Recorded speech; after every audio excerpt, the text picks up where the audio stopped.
मराठी भाषा गौरव दिनाच्या निमित्ताने मंचावर उपस्थित राज्याचे उपमुख्यमंत्री माननीय एकनाथराव शिंदेजी, सुनेत्राताई पवार, सभापती राम शिंदेजी, अध्यक्ष राहुल नार्वेकरजी, उपसभापती नीलमताई गोरे, उपाध्यक्ष श्री अण्णा बनसोडे, मंत्रिमंडळातील आपले सहकारी चंद्रकांत दादा पाटील, आशिषजी शेलार, आशुतोष काळे, मराठी भाषा समितीचे प्रमुख जितेंद्र भोळे, मंचावरील सर्व मान्यवर ज्यांनी अतिशय सुंदर असा कार्यक्रम आपल्या समोर सादर केला आणि आपल्या सर्वांना विनोदाच्या गावाला ज्यांनी नेलं, ती सर्व कलावंत मंडळी आणि उपस्थित सर्व विधिमंडळातील सहकारी भगिनी आणि बंधूंनो, सर्वप्रथम आपल्या सर्वांना मराठी भाषा गौरव दिनाच्या मी खूप खूप शुभेच्छा देतो आणि या दिनाच्या निमित्ताने कुसुमाग्रजांना देखील या ठिकाणी वंदन करतो। आपल्याला कल्पना आहे की 12 वाजता सभागृह सुरू करायचं आहे, 11:50 झाले आहेत आणि इथनं सभागृहाची वेळ काही अध्यक्षांना वाढवता येणार नाही। त्याच्यामुळे मी पहिल्यांदा तर अतिशय सुंदर हा कार्यक्रम आयोजित केल्याबद्दल विधिमंडळाचे मनापासून आभार मानतो आणि मराठीच्या विविध छटा या आपल्याला विनोदाच्या माध्यमातून दाखवण्याचा हा जो कार्यक्रम या ठिकाणी झाला, ज्यामध्ये उत्तम गाणी झाली, सुंदर असं अभिवाचन झालं, त्याच्यामध्ये कविता आपल्याला ऐकायला मिळाल्या आणि मला असं वाटतं की ज्याला इंग्रजीत आयसिंग ऑन द केक म्हणतात ते श्री मिलिंद जोशी यांनी शेवटी आपल्याला आचार्य अत्रे आणि पु ल देशपांडे या दोघांच्या व्यक्तिमत्वावर अतिशय सुंदर अशा प्रकारचं एक वक्तव्य या ठिकाणी केलं। खरं तर एखादा असा कार्यक्रम ज्यावेळेस होतो त्यावेळी त्या कार्यक्रमाच्या आनंदातच आपण सगळ्यांनी इथनं गेलेलं बरं असं आपल्याला वाटतं, पण औपचारिकता देखील असते आणि ती औपचारिकता म्हणजे हा कार्यक्रम आहे। खरं तर आपलं विधानमंडळ हे देखील एक प्रकारे अनेक विनोद आणि विनोदाला जन्म देणारं असतं आणि मी तर अनेक वेळा असं म्हणतो की समजा आपलं संपूर्ण राजकीय क्षेत्र आणि त्या क्षेत्रात घडणाऱ्या ज्या घटना आहेत, त्या क्षेत्रात घडणारे विनोद आहेत, हे जर आपण मायनस करून टाकले तर कदाचित मराठी नाटकं, मराठी चित्रपट यांच्या कथानकामध्ये 50% घट येईल। इतका मसाला आपण सगळे मिळून या सगळ्या साहित्यिकांना देत असतो, त्यामुळे साहित्याची निर्मिती आपण देखील करत असतो आणि आपल्याला कल्पना आहे की पूर्वीच्या काळामध्ये जेव्हा विधानमंडळातही आपण बघायचो की जी काही भाषणं व्हायची त्या भाषणांमध्ये विनोद, कोट्या, व्यंग अशा अनेक अंग आणि अनेक छटा आपल्याला पाहायला मिळायच्या। अगदी अलीकडच्या 20-25 वर्षामध्ये जर आपण बघितलं तर विलासरावजी असतील, गोपीनाथराव मुंडेजी असतील, यांच्या भाषणांमध्ये एकमेकावर केलेल्या कोट्या, त्यातनं निर्माण होणारा विनोद आपण बघितला। अनेक सदस्य आपण बघतो की जे अतिशय उत्तम पद्धतीनं आपली जी भाषणं आहेत ती भाषणं करतात, पण दुर्दैवाने अलीकडच्या काळामध्ये मला असं वाटतं की अनेक वेळा विनोदाला अस्मितेशी जोडलं जातं आणि त्यामुळे त्या विनोदातलं जे काही मर्म आहे ते पण निघून जातं आणि विनोद करण्याचं म्हणजे मगाशी जसं नीलम त्यांनी सांगितलं की घाबरून घाबरून माणूस विनोद करायला लागलेला आहे की बाबा याचा काय नेमका अर्थ निघेल आणि दिवसभर काय माध्यमांमध्ये चालेल हे देखील त्या ठिकाणी सांगता येत नाही। त्यामुळे मला असं वाटतं की कुठेतरी तो निखळ आनंद जो आपल्या भाषणातला आहे तो देखील कमी झालेला आहे, पण निश्चितपणे मला असं वाटतं की मराठी साहित्याने, मराठी भाषेने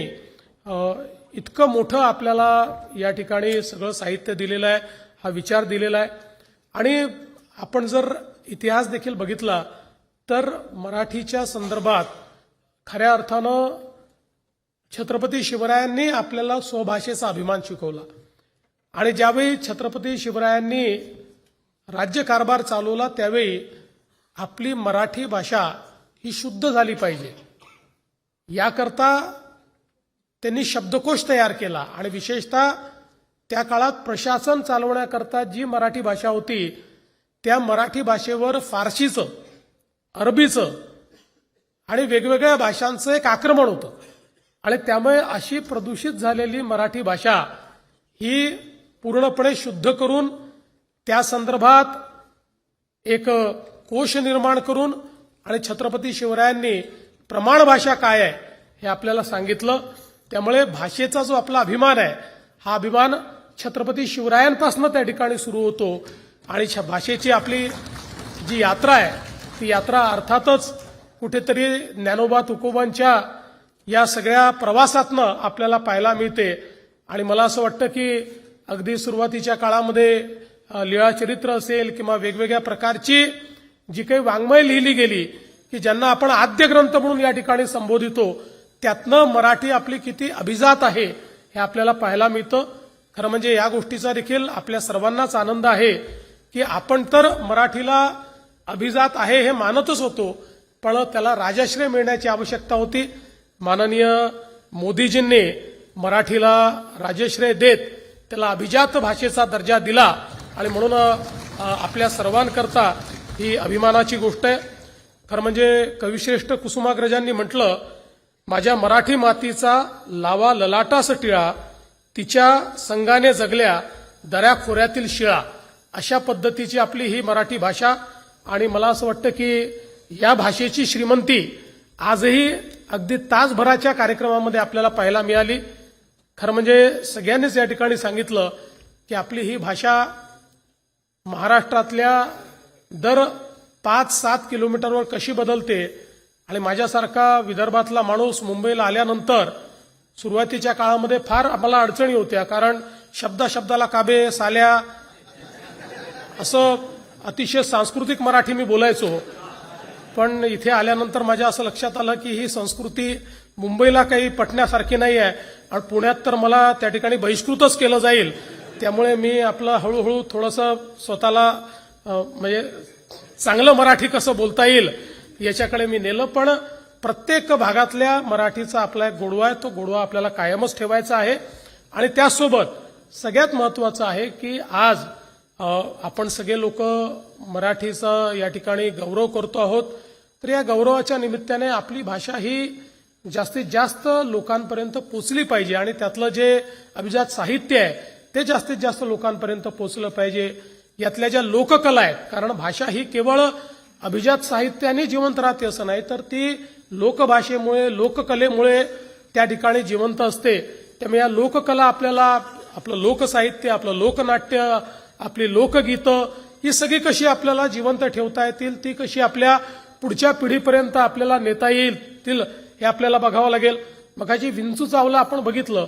आता विंचू चावला हा अभंग आहे एक प्रकारे, किंवा आपण जर बघितलं तर ते कसं अतिशय ज्याला आनंददायी गीत वाटतं किंवा गंमत वाटते, पण त्याच्यामधला जो काही भाव आहे, त्याच्यातला जो अर्थ आहे, तो मला असं वाटतं की कदाचित एखाद्या संतांनी जन्मभर आपल्याला एखादं प्रवचन सांगावं, त्यातला अर्थ आपल्याला कळणार नाही कळणार मला माहित नाही, पण तोच अर्थ एका विंचू चावला या गीतातनं आपल्याला त्या ठिकाणी समजतो. आणि मनुष्याने कशा प्रकारे जगलं पाहिजे किंवा कुठल्या गोष्टींपासून दूर राहिलं पाहिजे हे सांगण्याचं काम विंचू चावलासारखं एक गीत या ठिकाणी करतं. आणि म्हणून मला असं वाटतं की या सगळ्या गोष्टी ज्या आहेत, या आपल्या भाषेने दिलेली ही जी देणगी आहे ही आपण निश्चितपणे त्याचं संवर्धनही केलं पाहिजे आणि ती पुढच्या पिढीपर्यंतही नेली पाहिजे.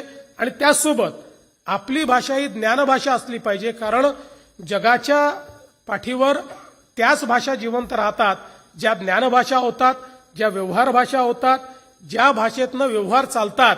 आपण बघितलं जगामध्ये इंग्रजी सगळ्यात मोठी भाषा आहे, कारण राज्यकर्त्यांची भाषा होती. राज्यकर्त्यांची भाषा ही जगाची भाषा होते आणि म्हणून आपणही आपल्या भाषेला ज्ञानभाषेमध्ये रूपांतरित करून कशा पद्धतीनं आपल्याला मराठीला पुढे नेता येईल, मराठीत शिकलेल्या जो व्यक्ती आहे, मराठी बोलणारा जो व्यक्ती आहे, याला मराठीमुळे प्रगती करता येते, अशा प्रकारचा भाव हा ज्यावेळी आपण जागृत करू त्याचवेळी मला असं वाटतं की भविष्यातली जी मराठी आहे त्याच्याकरता एक अतिशय मोकळी वाट आपण तयार करून देऊ. मी आज या निमित्ताने पुन्हा एकदा हा जो कार्यक्रम आहे या कार्यक्रमाकरता खूप खूप शुभेच्छा देतो. मराठी भाषेचं संवर्धन आपण करत राहूया अशा प्रकारच्या शुभेच्छा देतो. सगळ्या कलावंतांचं अभिनंदन करतो आणि या चांगल्या कार्यक्रमात मला बोलवलं त्याबद्दल आभार मानून 11:59 झालेले आहेत, 12 वाजायचे आहेत. त्याच्या आत मी माझं भाषण या ठिकाणी संपवतो. धन्यवाद. जय हिंद, जय महाराष्ट्र.